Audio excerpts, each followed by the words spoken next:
Yeah, thank you everyone for showing up this afternoon. My name is Tony Wan, and I am the managing editor at EdSurge. We are a media outlet that covers the intersection of education and technology. And our mission is to really share some insights and ideas around how people are leveraging technologies like games to improve educational opportunities for all learners. Interestingly, the way that I got into EdTech was through building a math game back in 2010, 2011, and trying to sell it into schools and doing it very miserably. I learned very hard that it was a very hard endeavor to do, to be a three-person startup and try to go walk into a district and convince them that they need a math game. But fortunately, today we've got three folks who have kind of done that a lot more successfully than I have, and this panel is going to be about some of the more maybe the unsavory side of building games, which is convincing people to pay for them, whether it's at home or in schools. Just want to get a show of hands. How many people here are developers? How many people here are building games? How many people are researching games? How many people here are from schools or buying games?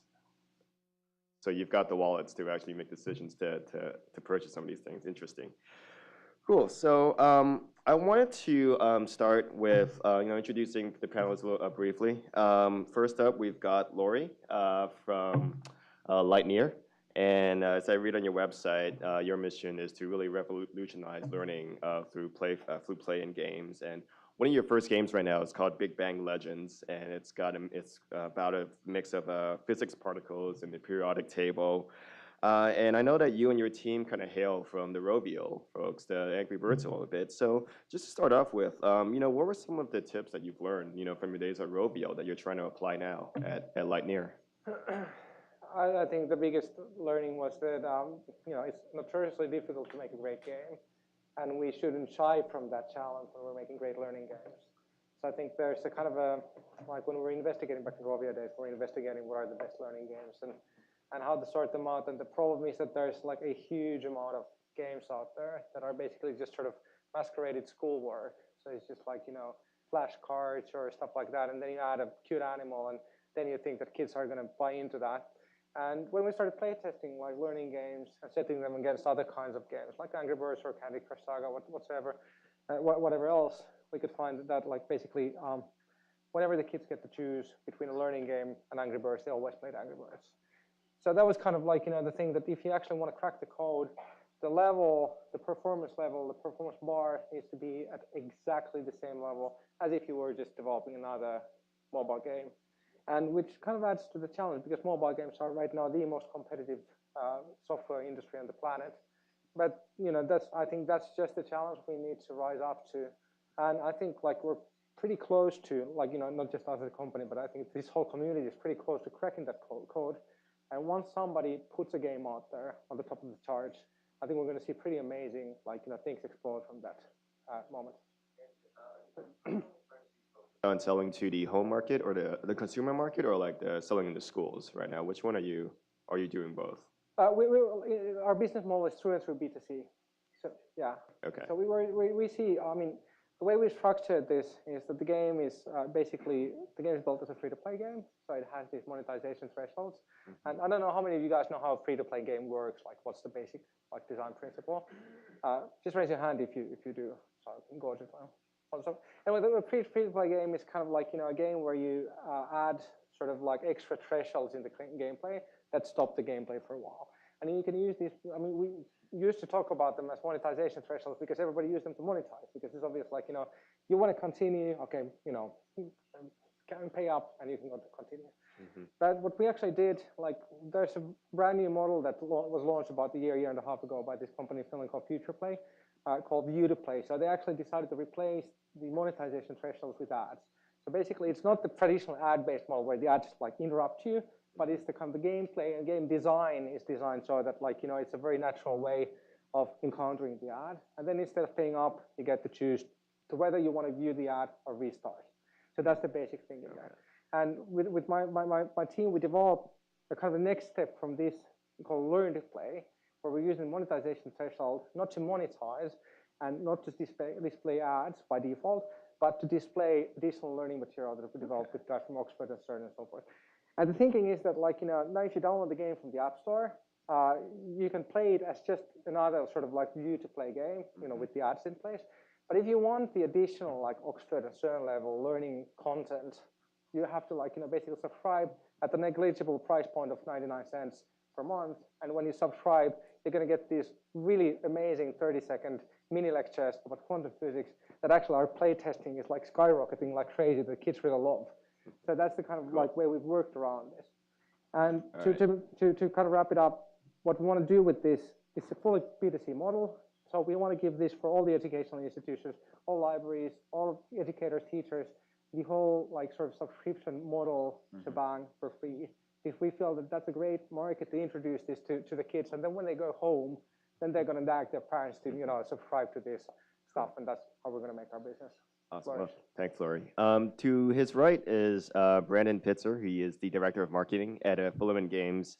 And you guys are kind of like a development shop / publisher of educational games. And you started around like 12 years ago, because I always remember seeing someone from Filament. You guys are like a pillar of all of the educational games events.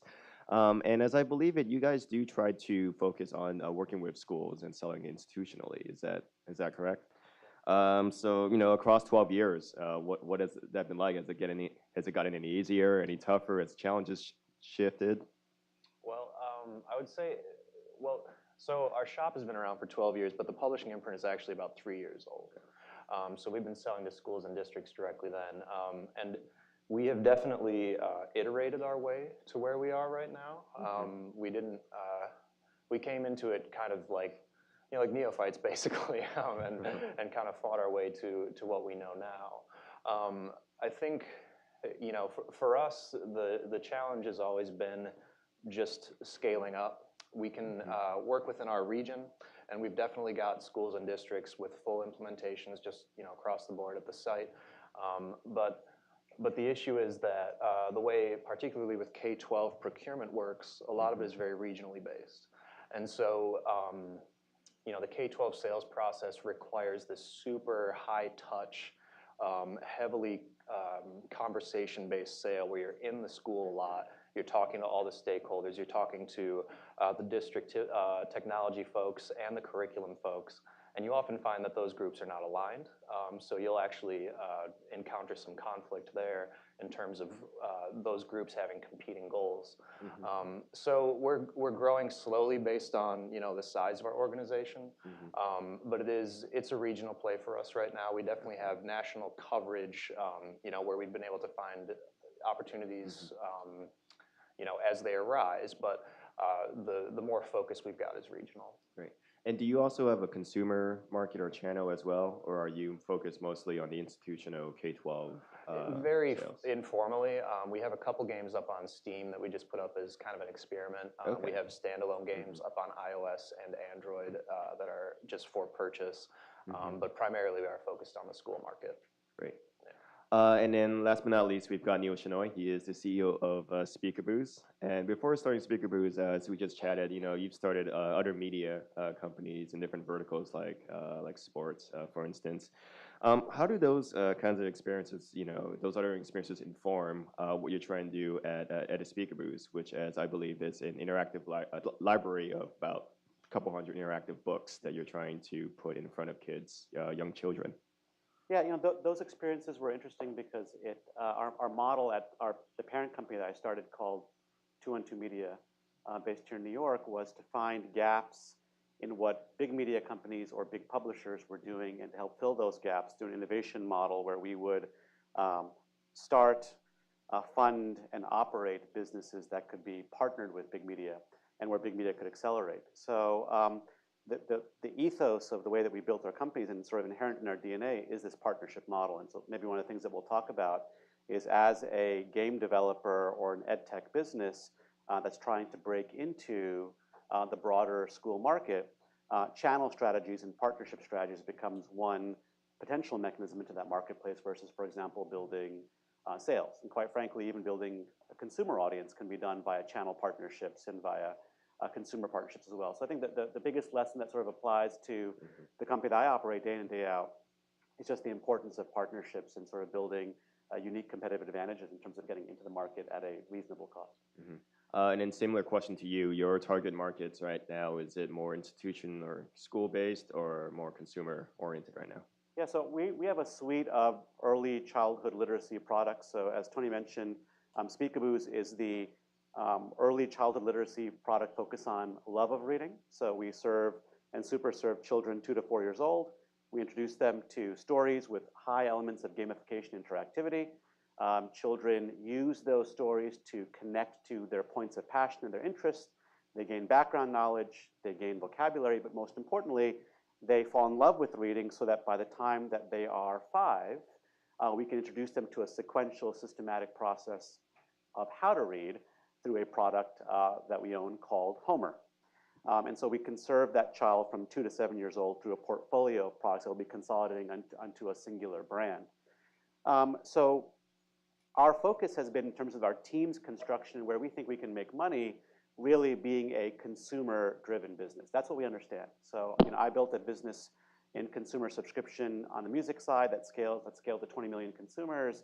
Our team comes from Spotify, they come from Pandora, they come from Nick Jr. So we understand subscription-based businesses to consumers, but we see institutions and teachers and educators, as Lauri was mentioning, as a very, very powerful catalyst for driving consumer consumption. And so our interest is in continuing to build a large and substantial school footprint, but not really to go through the pains of monetizing in the school market, but to engineer the way in which we are developing brand, activating brand, or building connections between that. In the reading space, again, as we'll talk about, there's enough overlap between school use and home use where it could actually make sense. It's not always the case in games. Yeah, so it's interesting. We have a diverse mix in our panelists in regards that it looks like Neal, you're doing both you're leveraging both the consumer and the school thing to play, support each other. Lauri, you said you're describing yourself as a B2C primarily, like first, and Brandon, you're working to the extent that you can with schools and districts. So got it, kind of a diverse strategies and approaches here. So Neal, to your question, the next kind of questions I want to raise is, I don't know if you guys can see this slide, but I have a very simple Venn diagram about use cases. As you mentioned, some of the use cases of your game may determine some of your marketing and business strategies. So speaking from your experience, and what you're building, right, Speakaboos and reading, I guess you can't really see the pictures here. There's supposed to be a picture of a house on the left and a school on the right. So imagine a consumer market on the left and the schools on the right. How would you describe, where Speakaboos falls, or how is it used differently or similarly across the schools and homes? Talk about is a school-to-home connection, because if you build it properly, it becomes a very virtuous cycle. You are selling into schools, you're making money from schools. It's not purely a marketing channel, quote unquote. Teachers are using it, and they're your influencers. They're driving home consumption. You're driving revenues from that, arguably higher margin revenues from that, and everyone's happy. Again, very virtuous cycle. The challenge in that model is, depending on the nature of the game or the ed tech product that you're building, it may be radically difficult to build a use case and a business model that is consistent with school-based usage and home-based usage. It happens to be that in the model that we focus on, reading, there is a tremendous overlap. There is a really nice Venn diagram, because educators are obviously teaching reading in the classroom from a curricular perspective, but they're also trying to promote, more importantly in our world, fluency and reading and passion around reading and love of reading. And with the finite amount of hours that you have in the day in a school, educators are relying upon parents to promote reading and for children to be reading outside of the classroom, especially during summer reading months and because of the summer reading slide. So it happened to be, again, based on the market that we chose, that there is a very strong overlap. But to that point, 2 experiences. When you think about the Speakaboos product, which is a pre-literacy library of interactive stories which promotes reading, the product that we create has a 90% overlap between what we sell in schools and what we sell at home. Because it's a library, and libraries are fairly flexible models for consumption of content. But the curricular offering that we have in Learn with Homer, as much as it is based on Common Core and Head Start standards and does follow the curriculum that educators use is harder to adopt in schools because teachers have much greater constraints around what they can actually use in the classroom. So we have two products all centered on reading. One is slightly easier from a product development perspective to match both school needs and home needs. And the other one, although it's the same purpose, is more complicated because of some of the restrictions you have in terms of how you can deliver a supplemental product into schools or how much money you can make from that. So interesting sort of lesson to be learned that, use case has to matter, and then, which is the most important thing, and the product construction, hopefully, has a fair amount of consistency between the two markets, but doesn't always happen to work out that way. Right. Brennan, I want to go to you because I know Filament. How many games has Filament created right now? Well, so within our publishing imprint, we've got 17 games for sale right now, Okay. 13 of which were made by us, 4 of which are distributed on behalf of other partners. And then over the course of our development cycle, we've done, or the development history, we've done over 100. And as I understand it, these are games that are kind of spread across different subjects, everything from civics to science to... Correct. So on the work for hire side, obviously one of our major marquee projects has been iCivics.org. We made most of the games on that platform. And then filamentlearning.com is the platform for our publishing imprint. And that's where we distribute those games. And that's science, math, and ELA. Yeah. I mean, can you share anything, or have you learned anything about maybe the types of games that are probably more, that in your experience seem more suitable or more attractive to usage in a school or in a classroom versus those that may not be, or maybe certain subjects or topics that have an overlap between the schools and homes? So I think there's a lot of demand for any subject matter, depending on which teacher you're talking to. But I think it really comes down to the experience of the game design. I think the core gameplay loop needs to be something that you can experience in totality within a classroom period.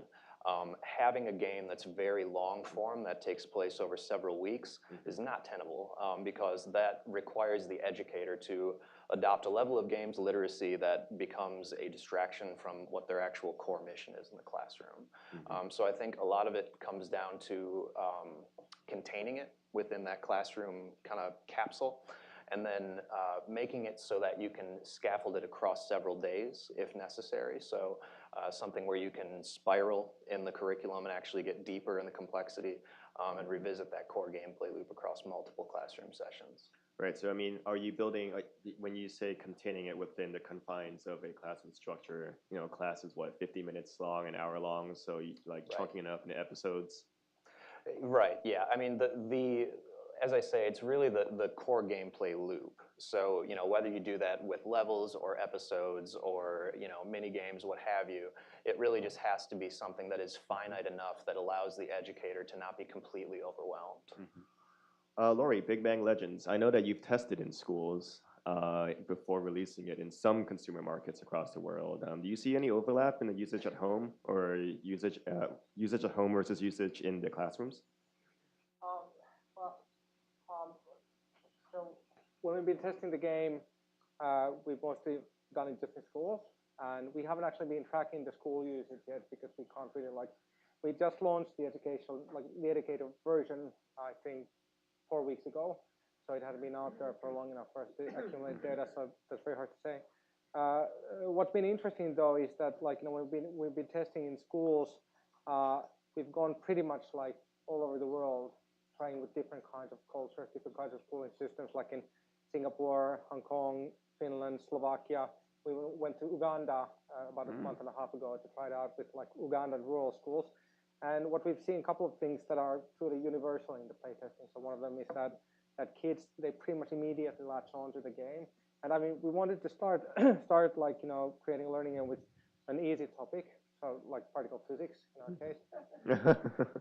And it's in Uganda, we had a bunch of kids who'd never seen tablets in their lives. And a minute and a half after we distributed the tablets, they were just laughing and playing it around. And all over the world, when we've been playtesting for 20 or 30 minutes, and then we start asking these kids, what did you learn? And they go I don't know, nothing. It was a great game, I love playing, but I didn't learn anything. So then we go well, can anybody answer me, how many quarks do you need to build a proton? And everybody raises their hands.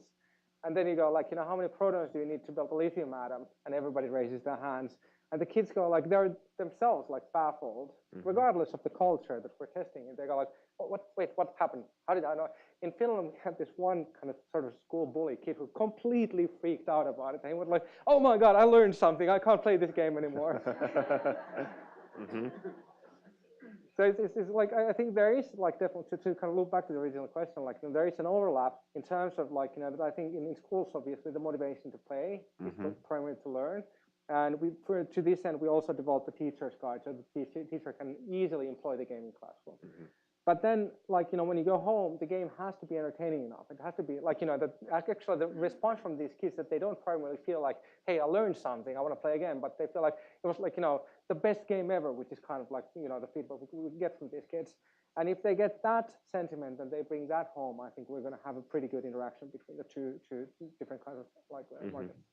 And I think closely tied to the use cases of these games in both homes and schools, there's also another question about like what the buyers of these games ultimately want, right? I mean, you talked about this idea of like learning, right? Oh my God, I learned something. And then I think the impression is that if you're trying to sell to an educator or an administrator, like that is probably like the one bar that if you don't show that you're never gonna get it, you will have no luck with. Is that something? Is that something similar with the parent market too? I mean, do you have to show, convince a parent as demonstrably that hey, your kids are going to learn something from this, or is it something different? I'm trying to get a sense of, between administrators and parents, if there is like differences in what their key priority is before opening the wallets for a game, and if there's similarities. Just for anyone, you can start. Sure. So I think it depends on your model, right? So if one of the things that we sort of did an analysis of is that if your principal focus or proposition to a consumer is you want to engage the child, which is really valuable. Any moms or dads here of 2 to 4-year-old kids? All right, so everyone understands the importance of sort of time back in the day and occupying them with something that you can feel somewhat good about. So the problem with that is that if a parent has a choice between two things that are engaging and one costs $8 a month or $100 a year, and the other one is free, and you can sort of justify it, and that could be YouTube Kids, that could be Netflix as a part of your subscription. It's very easy for a parent to say, I can engage them with Sesame Street or YouTube Kids or Netflix and be satisfied with that. So if you're charging a subscription model, which is a fairly premium subscription model, comparable in price to Netflix or a Spotify or a Hulu, then I think you got to elevate the bar in terms of what the parents' expectations are. And so engagement is critical. That's the table stakes. But on top of that, you want to be able to have the parent validated by the fact that the child is learning something. Now, how much learning there is and how much you have to quantify that is an entirely different story, right? So inherent in us having a reading program and a reading service which motivates children to read, that's inherently educational. If your children are reading on our platform, then that's a lot better than simply watching television as an example. So on one hand, the bar is a little bit lower. If the promise that we're making is that we're going to teach your children how to read, and that's a proposition that we're selling, then you have to actually be able to deliver against those results and that efficacy. We do a little bit of both. But I'll tell you that if you are charging the amount that we charge, and if you are retaining subscribers for as long as we are, and if you have as ambitious a customer lifetime value as we hope to have, then you've got to be able to deliver engagement, but learning and outcomes as a part of that. And we think that parents are judicious. But again, how you deliver that outcome for a parent will be very different than what the expectations are of how you deliver that outcome to a teacher. And that's where the challenge is in terms of building a product that can sort of cross both of those markets. Great.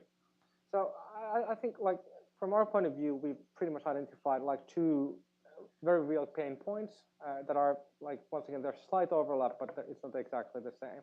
So for parents, like it's pretty much like what you said, that and every parent knows this, that the kids, they're going to play no matter what. So that's and there was just a bunch of research that was sent our way a couple of weeks ago that 1 in every 10 kids in Hong Kong is severely addicted to video games, which is kind of scary if you think about it, as a game developer. And in China, it's a huge problem. Tencent actually instigated playtime thresholds in their most popular titles recently to rein in this phenomenon. So it's like this whole like discussion about screen time is kind of raging, and it's kind of silly because most of those people who actually understand the dynamics of screen time understand also that the screen itself is nothing to blame for. It's the content that matters. So for the parents, I think the most important sort of selling point, the most important thing you have to convince them about is like, hey, here's this game, here's another game, you know, you play this, like you said, like, you play this other game, and, you know, it does something good for your kid. So let's, you know, rather have them do that. I think the challenge is still, and the challenge that, like, you know, that we identified back in Rovio days is that you actually have to get to a point where you give these two games to the kid, and they're voluntarily going to pick up your game. And that's why it's such a tall load. So that's one thing. For teachers, I think, like, you know, actually, like, you know, when you asked, well, what was the biggest finding in Rovio, it wasn't what I just said. I think the biggest sort of whoa, or the kind of, like, you know, mind-blowing finding was that, like, when we launched back in 2000, and I think it was late 2011, the first research project into like figuring out how to design learning games. We had this idea that, like, you know, basically, is there's such a huge overlap between game engagement mechanisms and learning mechanisms. For example, like, you know, if you take a look at what happens in people's brains when they learn or when they're, like, you know, hooked on a game, it's pretty much like the same thing. So we were figuring, like, you know, hey, we're just going to make this whole, like, game-based curriculum. We're going to just, like, you know, this old-fashioned factory model school just needs to be thrown out, and let's, like, revolution. And there's lots of this kind of talk going on out there. But I think the biggest revelation for us was the realization that since great games are such a really, like, since it's so hard to make those great games, let alone great learning games, we can't actually assume that we are going to replace the old learning methods with games through and through. But the second, and I think even more interesting, like, you know, finding, especially for a book geek like myself, was that actually the traditional, you know, all of this stuff that's being panned out, like, you know, giving a lecture for 45 minutes, or like, you know, having school books, which, like, you know, nobody wants to do that now. Let's just have digital devices for everybody. But actually, if you have a motivated kid, if you have somebody who cares for what they're learning, a lecture is an amazing way to deliver a message. Actually, there is no better way to learn than having a teacher who is really in love with what they teach. And, you know, I'm a bookworm. I read 5 or 6 books simultaneously all the time. And reading a book is amazing, but it's only amazing if you really want to do it. So that led us to the realization that in formal education, the problem is not so much that the old methods don't work. The problem is that we have this widening attention gap. And, you know, come on, fidget spinners. Seriously. And, like, you know, fidget spinners. So, right. You know, so anyway, like, you know, that we have this stuff that actually requires a lot of attention, but kids don't, there's the gap. They don't get there because they don't realize that, you know, that particle physics is amazing. But if you're able to communicate that amazingness through a platform, that's like, you know, that's competitive with the fidget spinner, for crying out loud. That's going to close the gap. And once you close the gap, once the game or the platform or the, you know, the tool, the digital tool, the way to latch on to what naturally and immediately rewards kids, builds the bridge. And after that, the kids are going to go, like, you know, they're actually going to pick up the actual Homer, you know, Iliad, and start reading that because they've, you know, gotten started and they've gotten good speed with that. Right. Cool. Brendan, I want to learn a little bit more about, you know, what you've learned from, you know, talking to districts and schools a little bit, and then kind of segue into distribution marketing a little bit more. But, you know, as you work, as you try to, you know, convince schools, districts to, you know, take a meeting with you, talk about Filament games. I mean, between engagement and like efficacy, right? The research around it. Yep. Like, which one is key? Like, which one do you find administrators and decision makers caring about more? They're both key. They are both key, which is, you know, obviously a major challenge. I think, you know, to Lauri's point, one thing I do want to say is that, you know, everyone here is games adjacent or interested in games, oriented towards games. There's a lot of people that aren't here, though, right? It's a small conference. So, you know, not every kid is going to jump at a game and be excited about it. Not all kids are gamers. And I think that's something that you have to consider when you're developing for the classroom. But so, you know, in terms of them taking a call, I think there's actually 2 stripes that you can proceed along in terms of like when you're developing your product, your solution for education. And I would differentiate those as core and supplemental. So what our goal is supplemental. We bring in skills-based content that focuses in on a specific topic area. There are definitely other vendors out there who are trying to basically provide a game for every single standard in the entire Common Core. Every serial number will have a game unto itself. Yeah. And you know, that's very ambitious. That's what I'll say about that. So you know, that's like the core approach. I think I personally am dubious about the idea that a core games curriculum would ever supplant the traditional lecture and textbook. I think games shine most as something that accommodates the current classroom environment and amplifies the learning and creates those retention gains and those engagement gains. You know, in terms of just like feature set, I think, and I can tell you personally, the developers at our shop, they don't like this, but you have to go browser-based. I really strongly recommend going browser-based and if possible, platform agnostic. The reason for that is that Chromebooks dominate the K-12 space, like utterly, because they're affordable compared to the iPad, which a few years ago, I don't know if you remember, looked like it was going to be the dominant device. But actually, when you look at the iPad versus the Chromebook, the iPad is, in my estimation, more of a consumption device. The Chromebook actually comes much closer to a productivity device. You have keyboard and mouse, which there are actually Common Core standards that require click and drag ability and keyboard ability as well, that the iPad somewhat suffers from. So there's that. I think in terms of the features that we've found to kind of open the door to implementation, teacher dashboards and district dashboards are a really great idea to show that efficacy.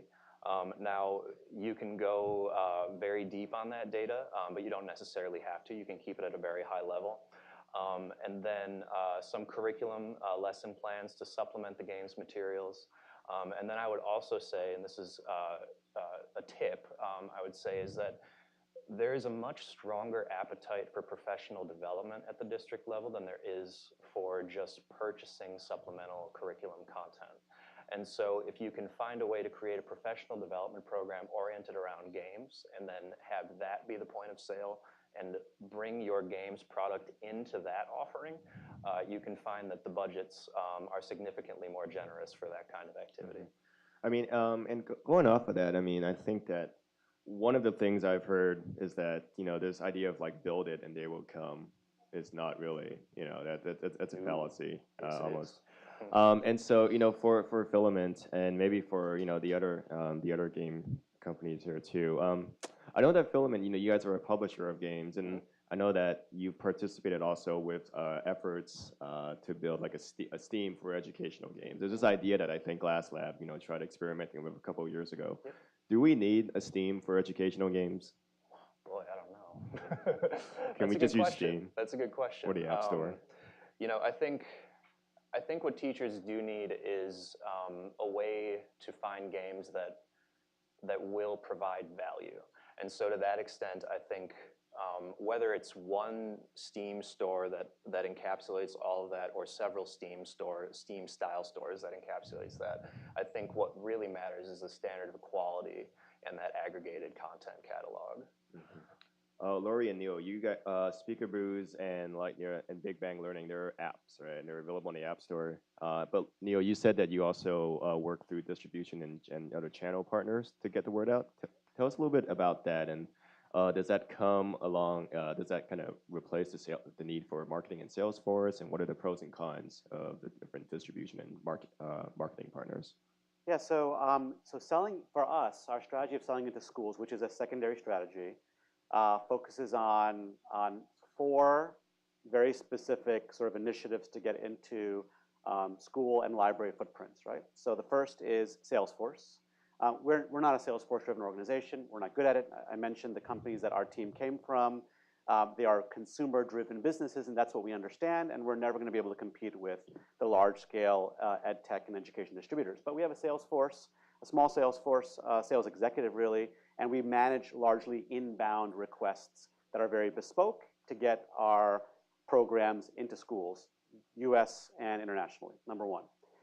The second are channel partners. So this would be, and this is a great way to test the market, You find a mid-tier distribution partner that has a portfolio of edtech product or gaming product. They sell on their behalf, and effectively you're doing a revenue share once they sell in. You're going to give up margin, but you're de-risking the proposition because ultimately they are taking the risk of sales, marketing, and compensation of their employees, of their sales force.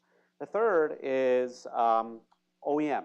So this is the model that's worked the best for us. There are companies out there that have gaps in their broader gaming and ed tech portfolio. So I'll give you an example. One of the first partners that we work with is a company in Korea called Kyowon. And Kyowon is one of the biggest education companies in that market. They have an English language learning product, and they were missing certain modules in terms of content. They needed a library of deeply interactive and gamified content to supplement their teaching of reading, writing, and speaking of English. So we OEM'd our product into theirs, and ultimately they distributed that, and we got tens of thousands of subscribers from that, and they effectively functioned as our distribution partner into that channel. What's nice is that it wasn't a cross-sell or an upsell. Every time they sold their core product, like Intel, we made money off of that. And the final thing which we realized is that teachers and administrators are consumers. So if you have a very robust and very effective consumer marketing program, and we use a mix of digital, direct response television, social, teachers are going to find it. And so without any express paid marketing to teachers, we get about 2,000 to 3,000 educators signing up for a classroom-based trial a month, again, with no explicit marketing, because they're also moms, they're also dads, they're also watching television, they're also on Facebook, and they're seeing that. So those are 4 of the measures that we've sort of used. There is no silver bullet. Generally speaking, companies that have built large-scale institutional footprints have really gone down the route of getting one of those channels exceptionally right. You know, BrainPop built a phenomenal apparatus in terms of direct sales. Other companies have had exceptional channel partners like McGraw-Hill to get into the classroom, and others have been OEMs. So depending on your product, one or multiple of one of those channels could be a nice route into the school market. Cool. And about you, Lauri? I mean, I understand, you know, your previous employer, Rovio, like kind of went all out to kind of get the word out, you know, about, you know, Angry Birds. You guys did like Space Needle stuff and NASA. It looks like, you know, you kind of embodied a little bit of that today. It looks like you're marketing a little bit yourself. But, you know, you've got an app, right? Big Bang Legends. And what are you just building it and hoping that people will, you know, flock to it based on your history and your brand? Or are you thinking a little bit more strategically around, you know, your marketing and your distribution? That's a great question. So first of all, like in terms of distribution, I mean, that's solved already. I mean, there are no obstacles to distributing apps anymore. There's the App Store, there's the Play Store, it's all there. Distribution is not the problem. Discoverability. It's discovery and differentiation. Right. So first of all, like, you know, how do people actually, like, you know, find the app? So, you know, obviously, you know, we've taken a couple of learnings from the Rovio playbook and, like, you know, goodie stuff. And like, you know, and one of our co-founders, like Peter Westerbacka, was the mighty eagle of Rovio. He was the, like, you know, like Time top 100 like most influential people. He's now working as our brand breaker. So he's basically like, you know, he doesn't like normal titles, obviously. So anyway, yeah, apparently there's something that, you know, that's not his shtick. But anyway, so like, you know, the thing is that actually, like, in terms of discoverability, actually this is another thing from Peter, like, you know, that we're constantly, every day we're asking ourselves, what can we do differently from other games companies? What can we do differently from other, you know, educational companies? And I've been telling our team has a lot of, like, you know, veteran game designers who've shipped, I think, like, you know, 30 or 40 games, and they've been like downloaded, I don't know, like 3 billion times altogether, like literally, and kind of like, I keep telling our team that we are not just a games company. The mission is larger. The mission is to bring this whole idea of invisible learning, or learning without you realizing that you're learning, to the hands of hundreds of millions of people in the world. And I think it's an important mission, because that's the way to, like, close the attention gap. And that's, I think, a kind of shared mission with all of us. But if any of us are successful in what we're doing, we are going to, like, squeeze it back, like, you know, close the gap.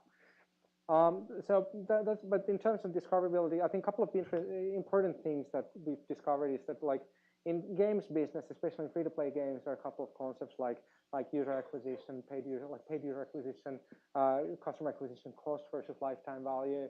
So you're kind of like treating your the people who play the game as almost like not as human beings but as objects. And I'm actually kind of a strange person to be running a game studio. I have a PhD in philosophy, a theoretical philosophy nonetheless.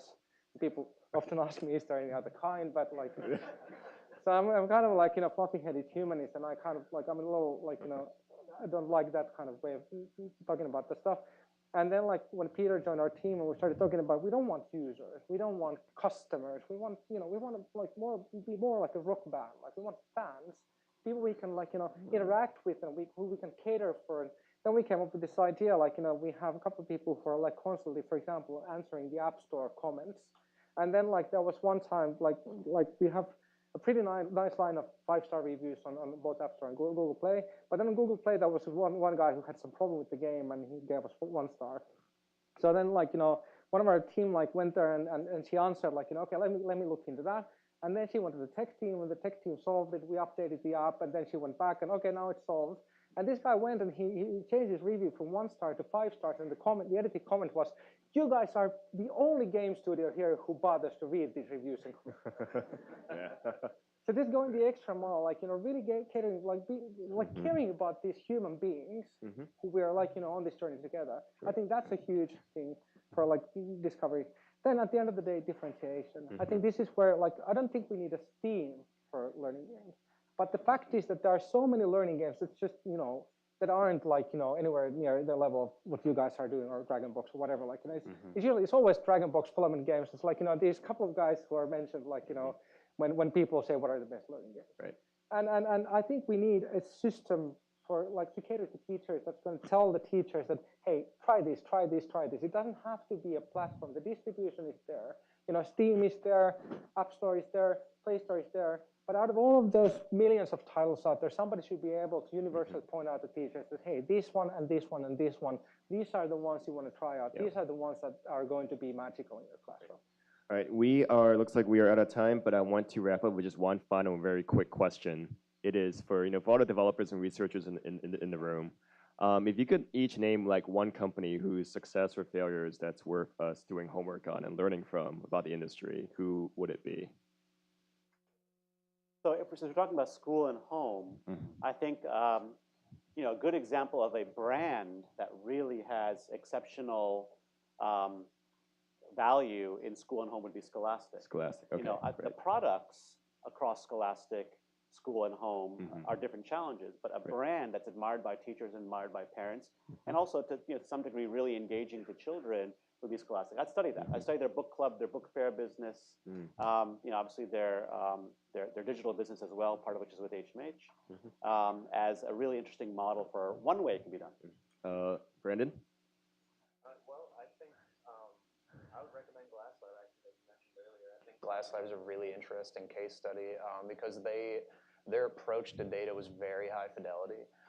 Which I think has a tremendous amount of value. So it's interesting to see the contrast between where they are now and that very ambitious goal that was set at the beginning of the mission. What's that?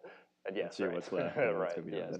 Lauri, you get the last word. What's one company we should study to get a really good insight into the success or the failures or the pitfalls of the educational games industry?